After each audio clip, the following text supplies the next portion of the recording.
Hello students, welcome two equations IAS. आज हम discuss करेंगे India Sri Lanka relations. India Sri Lanka relations में सबसे पहले हमें समझना है तमिल इशू क्या है।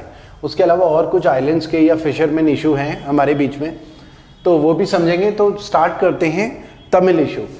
सबसे पहले हमें समझना है कि श्रीलंका में जो मेजॉरिटी है, वहाँ की जो एथनिसिटी है वो है सेहलीज, जो कि 82% पॉपुलेशन है।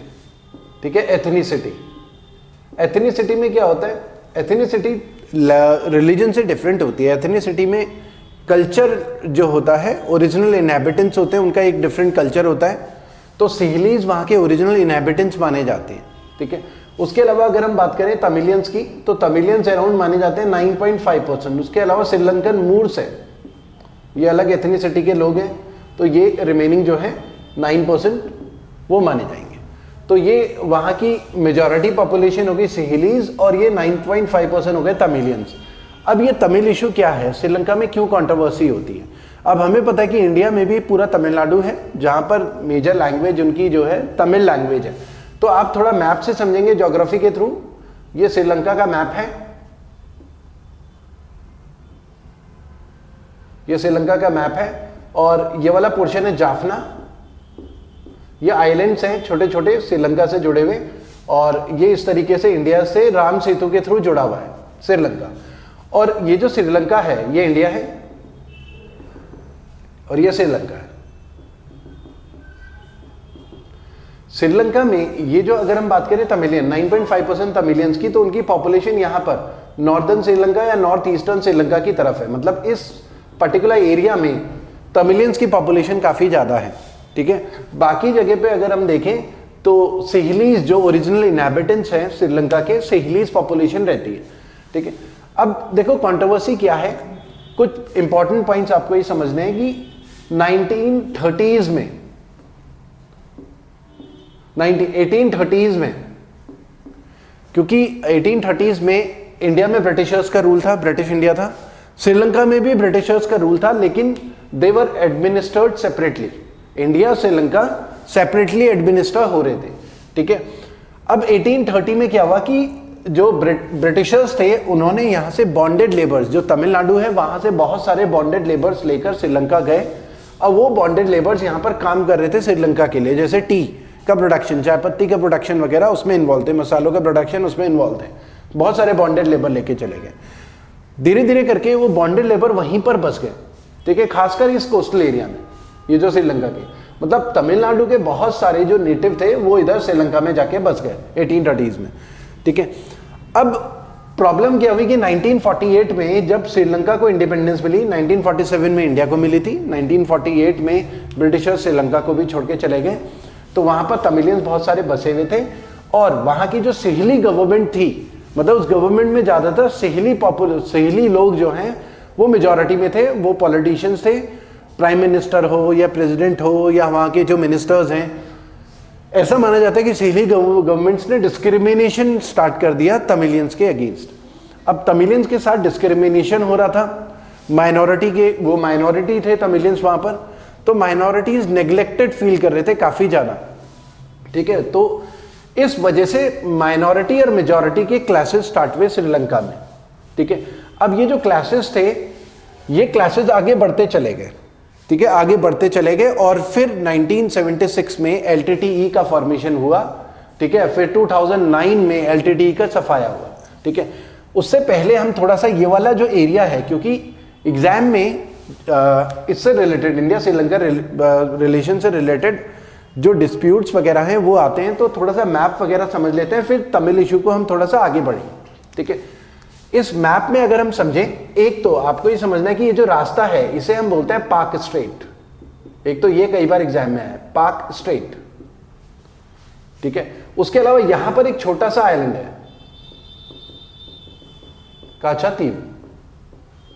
काचातीवू आइलैंड। इसके बारे में अभी हम आगे बात करेंगे। काचातीवू आइलैंड है इस पर्टिकुलर एरिया में। ठीक है, काचातीवू आइलैंड है, और यहां पर ये गल्फ ऑफ मन्नार है। उसको थोड़ा सा बड़ा करके समझे, इस वाले पर्टिकुलर एरिया को, ये वाला एरिया इंडिया, और ये थोड़ा ऐसा समझना है, और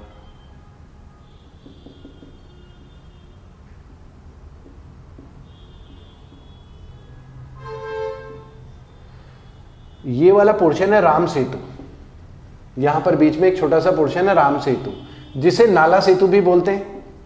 नाला कौन थे? नाला राम सेतु के आर्किटेक्ट थे, रामायण में मेंशन है, तो इसलिए राम सेतु को नाला सेतु भी बोलते हैं। उसके अलावा राम सेतु को नाला सेतु, उसके अलावा एडम्स ब्रिज भी बोलते हैं। ये सब नाम एक ही है, एडम्स ब्रिज। उसके अलावा राम सेतु के यहां पर ये वाला जो एक छोटा सा आइलैंड है, यह है Rameswaram island. Rameswaram island, Rameswaram island को पाम्बन आइलैंड भी बोलते हैं। सारे क्वेश्चन एग्जाम में आए हुए इंडिया श्रीलंका से रिलेटेड। पाम्बन आइलैंड, और ये रामेश्वरम पाम्बन आइलैंड जहां पर एंड होता है, जहां से राम सेतु स्टार्ट होता है, वो वाला जो प्लेस है उसे बोला जाता है धनुषकोडी। धनुषकोडी, धनुषकोडी। और यहां पर जो राम सेतु खत्म होता है इंडिया के धनुषकोडी से स्टार्ट होके, मतलब रामेश्वरम आइलैंड या पाम्बन आइलैंड धनुषकोडी से स्टार्ट होके राम सेतु यहां पर मन्नार आइलैंड, मन्नार आइलैंड,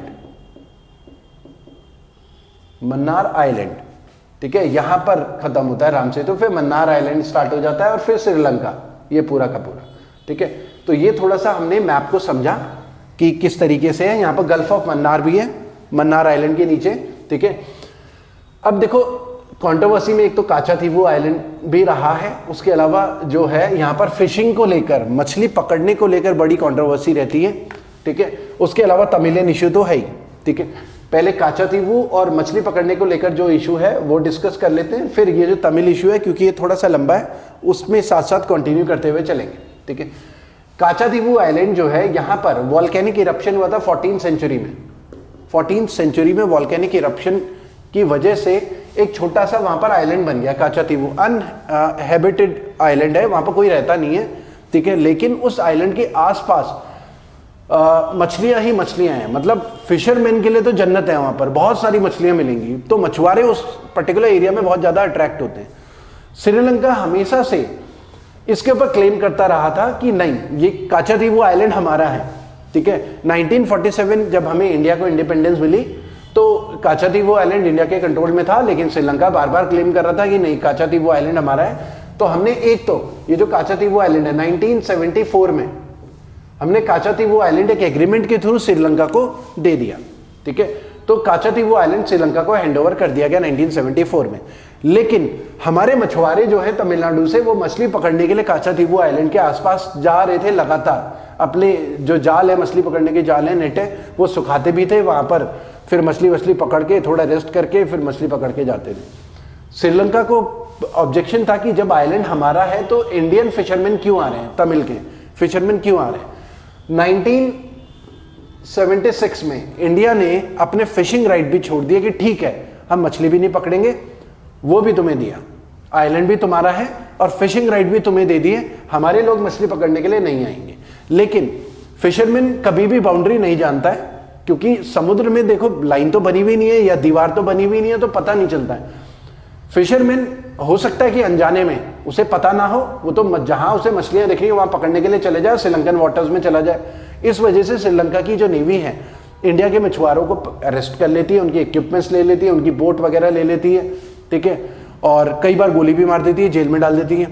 तो ये कंट्रोवर्सी चलती रहती है फिशरमैन इशू इंडिया श्रीलंका के बीच में। ठीक है, और कई बार ऐसा भी हो सकता है कि मछुआरों को पता है कि श्रीलंकन वाटर्स हैं, यहाँ पर स्टार्ट हो रहा है, जानबूझ के जाते होंगे क्योंकि उन्हें तो मछली पकड़नी है। कई बार अनजाने में जाते होंगे, कई बार जानबूझ के जाते होंगे।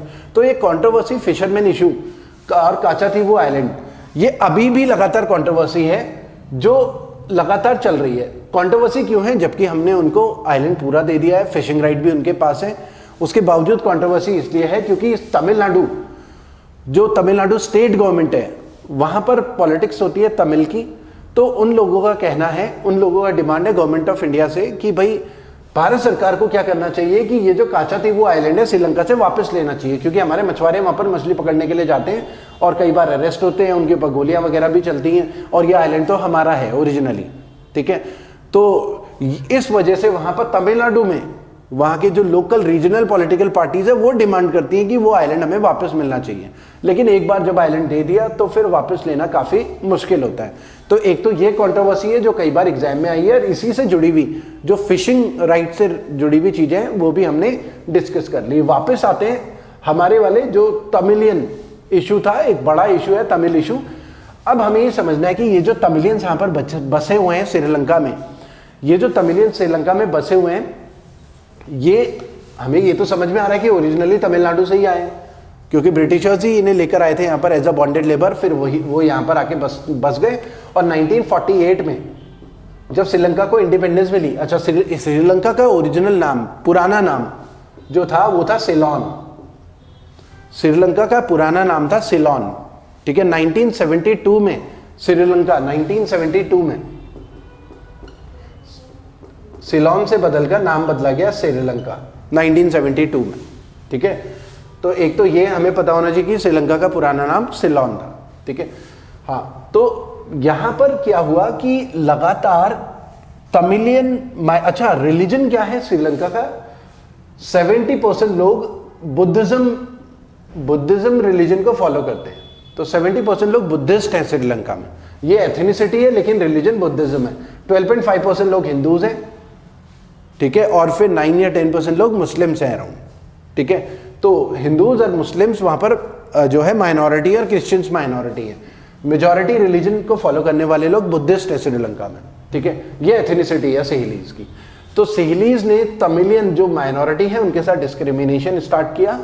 डिस्क्रिमिनेशन उनके साथ होता रहा, दंगे वगैरह भी हुए, क्लैशेस भी हुए लगातार। और 1974 में, अच्छा 1971 तक तो इंडिया श्रीलंका के रिलेशंस थोड़े ठीक ठाक रहे। 1971 इंडिया पाकिस्तान जब वॉर हुआ तो इंडिया पाकिस्तान वॉर के बाद हमारा इंक्लिनेशन यूएसएसआर की तरफ थोड़ा सा बढ़ गया और श्रीलंका धीरे धीरे करके ड्रिफ्ट होता चला गया यूएस की तरफ। हालांकि हम कोशिश कर रहे थे कि श्रीलंका के साथ रिलेशंस मैनेज करने की, लेकिन श्रीलंका धीरे धीरे यूएस अमेरिका की तरफ ड्रिफ्ट होता चला गया। उसके रिलेशंस अमेरिका के साथ इंप्रूव हुए और हमारे यूएसएसआर के साथ 1971 के बाद खासकर, ठीक है। 1991 तक ऐसे ही चला जब तक यूएसएसआर 15 देशों में नहीं टूट गया। यूएसएसआर जब 15 देशों में टूटा उसके बाद हमने अपनी जो फॉरेन पॉलिसी थी थोड़ा सा चेंज करी। हमने अदर कंट्रीज के लिए भी अपने आप को ओपन करा। 1991 के बाद श्रीलंका के साथ थोड़े रिलेशंस और इम्प्रूव होते चले गए, ठीक है। हाँ, अच्छा 1974 में LTTE liberation tiger of Tamil Eelam, Prabhakaran इनके लीडर थे, प्रभाकरन। LTTE स्टैब्लिश हुई, लिबरेशन टाइगर ऑफ तमिलेलम। इनको क्या चाहिए था, इनका ऑब्जेक्टिव था कि separate Tamil country, homeland for Tamils, Tamilians के लिए एक अलग देश। 1974 में इस ऑब्जेक्टिव के साथ LTTE स्टैब्लिश हुआ था। और 1980s में कई जगह श्रीलंका में दंगे हुए और हजारों लोगों की डेथ भी हुई। तमिलियंस की भी डेथ हुई, सिहलीज की भी डेथ हुई, तो लगातार दंगे चल ही रहे थे। अब 1987 में, ये मिटा देता हूं, ये तो आपने देख ही लिया। हाँ, 1987 में इंडिया और श्रीलंका ने एक पैक्ट साइन करा, इंडिया श्रीलंका एकॉर्ड हुआ sign, India Sri Lanka accord sign हुआ। और उस टाइम पे हमारे जो प्राइम मिनिस्टर थे राजीव गांधी थे, और हम एग्री हुए श्रीलंका के साथ कि एक इंडियन पीस कीपिंग फोर्स भेजी जाएगी श्रीलंका में, कि ये जो एथनिक कॉन्फ्लिक्ट है बिटवीन सिहलीज एंड तमिलियंस, इसको सॉल्व किया जाए, एथनिक कॉन्फ्लिक्ट को। तो इसको रिजॉल्व करने के लिए हमने एक पॉलिटिकल सोल्यूशन वगैरह बनाया कि भाई इस तरीके से एथनिक कॉन्फ्लिक्ट को खत्म किया जा सकता है। हमने ये बोला एक इंडियन पीस कीपिंग मिशन जो है फोर्स भेजेंगे श्रीलंका में, श्रीलंका की आर्मी को हेल्प करने के लिए। और हमारी ये जो आर्मी के लोग हैं, इसके ऊपर एक मूवी भी बनी है, मद्रास कैफे। तो इंडिया की पीस कीपिंग फोर्स में एक ऑफिसर मद्रास कैफे में जॉन इब्राहिम हीरो थे उसमें, तो वो भी पीस कीपिंग फोर्स में एज अ ऑफिसर श्रीलंका में गए थे, ठीक है। तो ये peace keeping force Sri Lankan army की हेल्प करने के लिए था कि ताकि एक पॉलिटिकल सोल्यूशन मिले और इनके बीच में कॉम्प्रोमाइजेज हो और वेपन्स वगैरह यहाँ पर से मतलब डी वेपनाइज किया जाए पूरे एरिया को, वेपन्स कम से कम हो, क्योंकि दोनों तरफ से गोलियां चल रही हैं, बहुत सारे लोगों की जान जा रही है। 1987 में हमने भेजा था और 1990 में हमने पीस कीपिंग फोर्स को वापस बुला लिया था।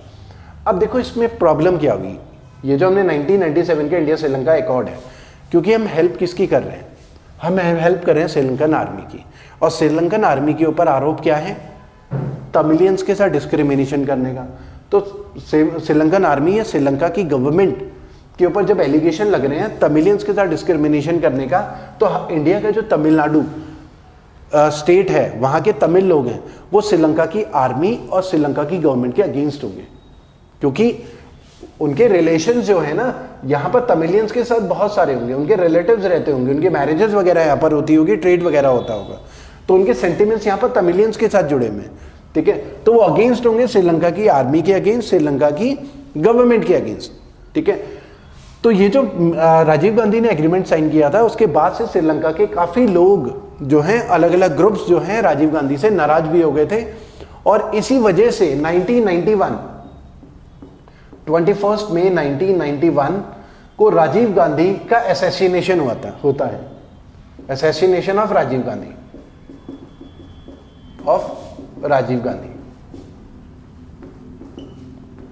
एट श्री पेरम्बुदूर, तमिलनाडु में श्री पेरम्बुदूर एक जगह है, वहां पर एक सुसाइड बॉम्बर जो है वो राजीव गांधी को बॉम्ब से उड़ा देते हैं। वो जो सुसाइड बॉम्बर है वो एलटीटीई की एक्टिविस्ट थी, एलटीटीई लश्करे ये लिबरेशन टाइगर ऑफ तमिल की एक्टिविस्ट थी, और यहाँ क्योंकि उनका मानना था कि राजीव गांधी ने एंटी तमिल एक्टिविटी करी है श्रीलंका की गवर्नमेंट और आर्मी को हेल्प करके, क्योंकि श्रीलंका की गवर्नमेंट और आर्मी जो है डिस्क्रिमिनेशन कर रही है और आर्मी वहां पर किल कर रही है इनोसेंट तमिलियंस को, ठीक है। तो उनका मानना था कि हमने राजीव गांधी को मार कर बदला लिया एंटी तमिल एक्टिविटी का, ठीक है। तो यही रीजन था कि राजीव गांधी को बॉम्ब से उड़ाया गया, ठीक है। उसके अलावा हमें ये समझना है कि 2006 टू 2009, 2006 से 2009 के बीच में श्रीलंका की आर्मी ने या श्रीलंका की गवर्नमेंट ने बहुत बड़ा ऑपरेशन स्टार्ट करा एलटीटीई का सफाया करने के लिए। तो श्रीलंका की आर्मी ने पूरे एरिया में श्रीलंका की आर्मी घुसी और सिलेक्टिव तरीके से एलटीटीई का सफाया करना स्टार्ट किया। अब उसमें क्या हुआ कि क्योंकि ये जो एलटीटीई वाले हैं सिविलियन के साथ मिले हुए रहते हैं, पता नहीं चलता कौन सिविलियन है कौन एलटीटीई वाला है, तो उन्होंने क्या करा, जहां भी शक होता था वो उस पूरे गांव को ही खत्म करते थे, या कई बार जैसे 10 लोग हैं सामने, उनमें से 3 एलटीटीई वाले हैं, केवल शक है तो 10 के 10 को मार दिया। ऐसे एलिगेशन श्रीलंका के ऊपर लगे, ऐसे एलिगेशन श्रीलंका के ऊपर लगे ह्यूमन राइट वायलेशन के, कि बहुत सारे सिविलियंस को मारा गया एलटीटीई के नाम पे, जितने भी तमिलियंस है खासकर तमिलियंस को मारा गया एलटीटीई के नाम पे।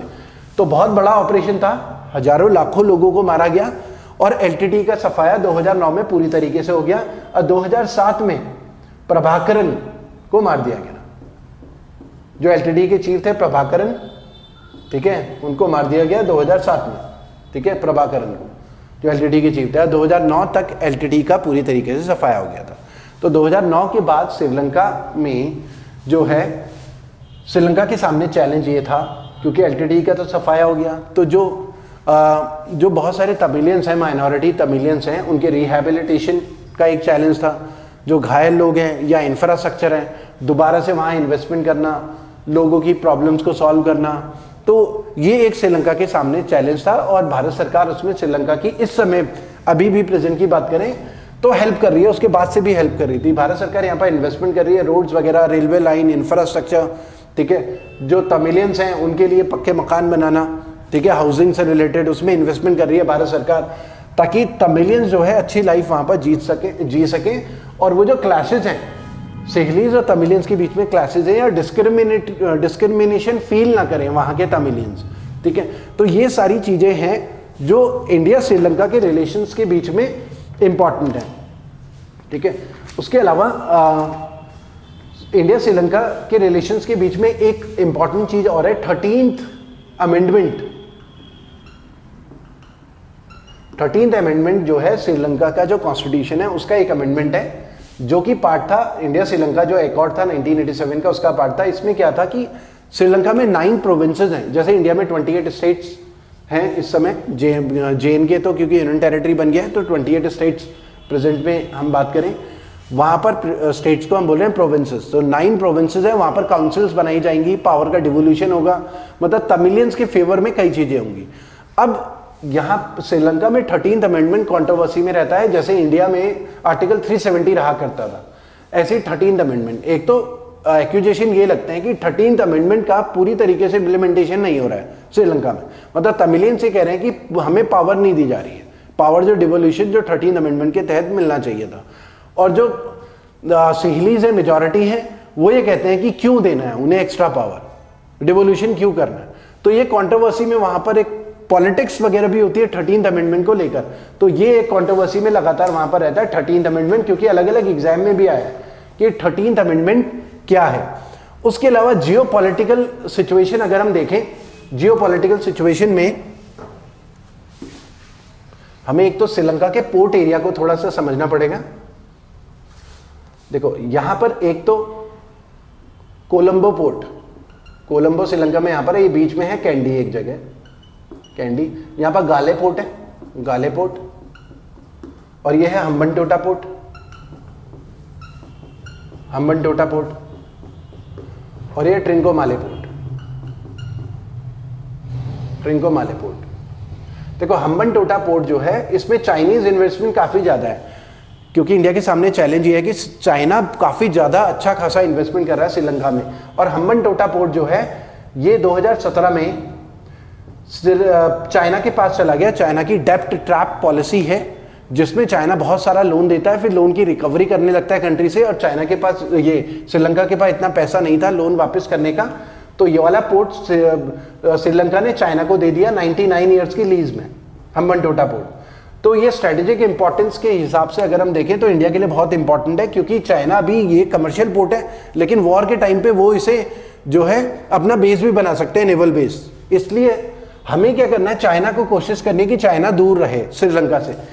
हम कोशिश ये करें कि ट्रिंकोमाले पोर्ट को डेवलप करें, इसमें इन्वेस्टमेंट करें इंडिया, ताकि काउंटर कर सके चाइना को यहाँ पर, क्योंकि चाइना का एक स्ट्रिंग ऑफ पर्ल पॉलिसी भी है जिसमें वो ये जो हम्बनटोटा पोर्ट को डेवलप कर रहे हैं। बाकी पाकिस्तान में ग्वादार पोर्ट है, ग्वादार पोर्ट, उसको डेवलप कर रहे हैं, स्ट्रिंग ऑफ पर्ल।